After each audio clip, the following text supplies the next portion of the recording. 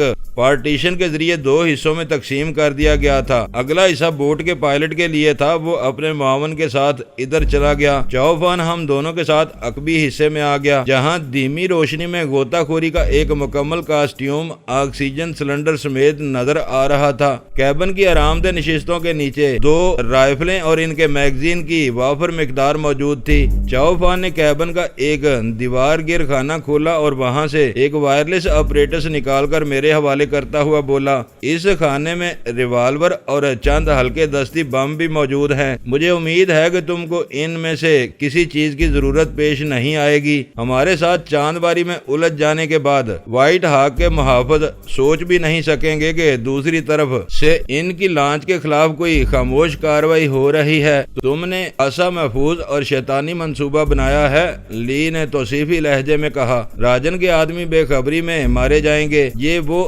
دونوں water proof books ہیں جن میں بارود اور جاسوسی کے آلات موجود ہیں۔ چاؤ فان نے ایک نشست کے نیچے سے دونوں بکس نکال کر اوپر رکھ دیے۔ لی نے ایک بکس کو ہاتھ میں اٹھا کر تولا اور ایک گہرا سانس لے کر بولی، میں ان کے وزن سے ڈر رہی تھی، یہ تو بہت ہلکے ہیں، انہیں پانی میں لے جانا زیادہ دشوار نہیں ہوگا۔ چاؤ فان نے لی کو ان مقناطیسوں کے استعمال کا طریقہ سمجھایا جو واٹر پروف بموں سے بندھے ہوئے تھے۔ لی کو اپنے دام میں لانے کے لیے چاؤ فان نے جاسوسی کے آلات کی کہانی گڑی تھی، ورنہ ان دونوں بکسوں میں مہلک بارود کے سوا کچھ نہیں تھا۔ بعد میں مجھے چاؤ فان سے پتا چلا کہ اس نے بکس کا لفظ دانستہ استعمال کیا تھا۔ در حقیقت وہی بکس امریکی ساخت کے واٹر پروف بم تھے جنہیں ریموٹ کنٹرول کے ذریعے چلایا جا سکتا تھا۔ ہماری کامیابی کی دعا کے ساتھ چاؤ فان ہماری بوٹ سے اتر کر پانی میں چھپ چھپ کرتا ہوا اپنی بوٹ پر چلا گیا جو ہم سے ذرا دور اتھلے پانی میں ڈول رہی تھی۔ اس کے سوار ہوتے ہی دو آدمی نیچے اترے، انہوں نے ٹان سے رسے کھول کر دونوں بوٹس پر اچھالے، پھر ہماری کشتی کو کنارے سے دھکیل کر پانی میں اتار دیا۔ اس دوران میں چاؤ فان کا تیسرا ساتھی اپنی بوٹ کا انجن سٹارٹ کر چکا تھا۔ ہماری بوٹ کو سمندر کے پانی میں اتارنے کے بعد باقیہ دونوں آدمی بھی دوڑ کر اپنی بوٹ پر چڑھ گئے۔ سرمئی رنگ کی اس بوٹ کی تمام دھیمی روشنیاں گل ہو گئیں۔ بوٹ کے انجن کی گراہٹ تیز ہوئی اور لمحہ بھر بعد میں وہ گھوم کر سبک رفتاری کے ساتھ کھلے سمندر کی طرف روانہ ہو گئی۔ گہری تاریک رات میں چاؤ فان کی بوٹ کی روانگی کا منظر دیکھتا رہا۔ چند منٹ بعد وہ بوٹ اونچی سمندری لہروں کی اوٹ میں اوجل ہو گئی۔ چاؤ فان نے اپنی منصوبہ بندی میں ساری جزیات کا پورا خیال رکھا تھا۔ اپنی دونوں بوٹس کی شناختی علامات مٹانے کے لیے اس نے ایسے رنگ کا انتخاب کیا تھا جو سمندر کے سینے میں پھیلی ہوئی تاریکی میں پوری طرح مدغم ہو گیا تھا۔ ماسٹر آؤ میرا لباس بدلوا دو، لی نے میرا بازو دبا کر دھیرے سے کہا۔ وہ میرے لیے مشکل ترین مرحلہ تھا، انکار کی کوئی گنجائش نہیں تھی۔ میں 2 قدم بڑھ کر بوٹ کے کیبن میں پہنچ گیا۔ اسی وقت ہماری بوٹ کا انجن بھی چلا دیا گیا۔ متلاطم لہروں میں بھٹک کر بوٹ پتھروں سے ٹکرا سکتی تھی۔ اسے کسی ناگہانی حادثے سے بچانے کے لیے انجن کے کنٹرول میں رکھنا ضروری تھا۔ کہو اب کیا ارادہ ہے؟ لی نے چند ثانیوں تک میری آنکھوں میں دیکھتے رہنے کے بعد اپنی بائیں آنکھ دبا کر پوچھا، میں کپڑے اتار دوں؟ اس کی کیا ضرورت ہے؟ میں نے اس سے نظریں چرا کر اس کا ڈرائیونگ کاسٹیوم اپنے ہاتھ میں اٹھا لیا اور اپنی بات جاری رکھی، تم ان کپڑوں پر بھی کاسٹیوم پہن سکتی ہو۔ ارادہ یہی تھا، وہ ہلکی سی شوخ ہنسی کے ساتھ بولی، اس لیے میں ٹی شرٹ اور چست جینز پہن کر آئی تھی۔ اب ارادہ بدل رہا ہے، ہمیں چاؤ فان کے سگنل کا انتظار کرنا ہے، تو کیوں نہ اس وقت کو بہتر انداز میں گزاریں۔ عورت کے معاملے میں تم کچھ مغرور سے نظر آتے ہو، مجھے دیکھو اور محسوس کرو گے تو تمہارا غرور پگھل جائے گا۔ لی تم بہک چہک رہی ہو؟ میں نے اپنی بائیں کنپٹی مسلتے ہوئے کہا۔ مجھے یوں محسوس ہو رہا تھا جیسے لی کی باتوں سے میرا دوران خون تیز ہو گیا ہو۔ ماسٹر تم مجھے نظر انداز کر رہے ہو؟ یکا یک اس کا لہجہ شکایتی ہو گیا۔ نظر انداز نہیں کر رہا، میں تمہارے ارادوں سے خوف زدہ ہوں۔ اس چھوٹی سی بوٹ پر صرف ہم دونوں نہیں ہیں، چند فٹ کے فاصلے پر چاؤفان کے 2 آدمی بھی موجود ہیں۔ کوئی تماشا دیکھ کر وہ ہمارے بارے میں کیا سوچیں گے؟ ہم یہاں پکنک منانے کے لیے نہیں، کشت و خون کرنے کے ارادے سے آئے ہیں۔ مجھے ان دونوں کی ذرا بھی پرواہ نہیں ہے، ان کا خون ٹھنڈا اور دماغ معاف ہوتے ہیں۔ انہوں نے چاؤفان سے کچھ کہا تو وہ اس الزام میں ان کی چمڑی گرا دے گا کہ یہ اپنا کام چھوڑ کر تانک جھانک کیوں کر رہے تھے۔ اس نے بے باکی سے سرگوشی کی۔ میں نے ڈرائیونگ کاسٹیوم اس کی طرف بڑھا کر اسے نرمی سے پیچھے دھکیل دیا۔ ہمارے پاس وقت نہیں ہے، کسی بھی لمحے سگنل آ جائے گا۔ اس وقت تم تیار نہ ہوئی تو آج کا مشن برباد ہو جائے گا۔ تمہاری بہن کا لہو انتقام پکار رہا ہے اور تم جذبات کی رو میں بہی جا رہی ہو۔ یہ کیوں بول رہی ہو کہ ہم کل بھی ملیں گے؟ اس نے میری بات مکمل ہونے سے پہلے اپنے جوتے اتارے اور غوطہ خوری کا لباس پہننا شروع کر دیا۔ شاید میرا کہا ہوا کوئی فکرہ لفظ یا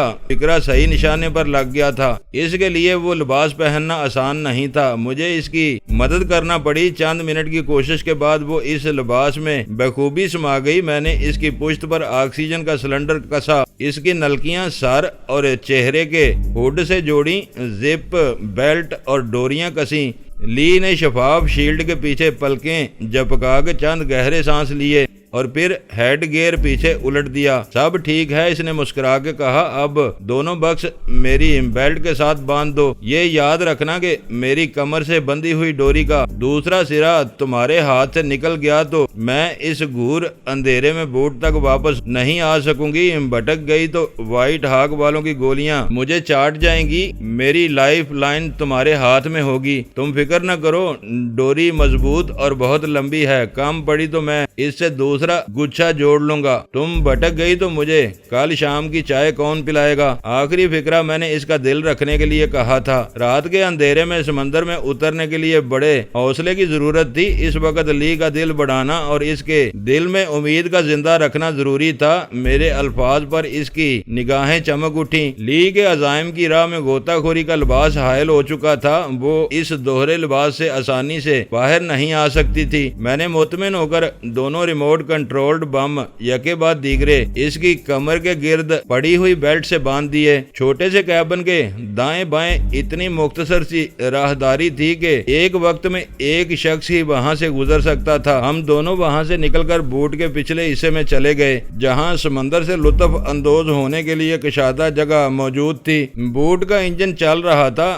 کھاڑی کے ارد گرد پھیلی ہوئی چٹانوں پر نظر ڈالنے سے اندازہ ہو رہا تھا کہ ہماری بوٹ پانی میں ایک جگہ ٹھہری ہوئی تھی۔ ادھر سے آنکھیں بند کر لی جاتی تو ہچکولوں سے یوں محسوس ہو رہا تھا جیسے سفر کا آغاز ہو چکا ہو۔ ماسٹر اس پر چراغاں ہو رہا ہے۔ ہم اپنی تمام روشنیاں گل کر کے اندھیرے میں اپنا سفر تقریباً طے کر چکے ہیں۔ ہدف ہمارے اور تمہارے درمیان آ چکا ہے۔ وہ اپنی انفرا ریڈ دور بینوں سے کسی بھی لمحے ہم کو دیکھ لیں گے اور فضا بارودی نغموں سے گنگنا اٹھے گی۔ کچھ دیر بعد چاؤفان نے اچانک ٹرانسمیٹر پر بولنا شروع کر دیا۔ تم چہک رہے ہو، یہ اچھی علامت ہے۔ اس کے خاموش ہو جانے پر میں نے خشک لہجے میں کہا، ہم تیار ہیں۔ اگر وہاں تربو نشاد کی محفلیں جمی ہوئی ہیں تو یہ اچھی بات نہیں ہے، ہمیں ہوشیار رہنا ہوگا۔ میرا خیال ہے کہ یہ اور بھی اچھا ہے۔ سب اپنی دھن میں مگن ہیں، ہماری کامیابی کے امکانات روشن ہیں۔ تمہاری عقل پر سمندری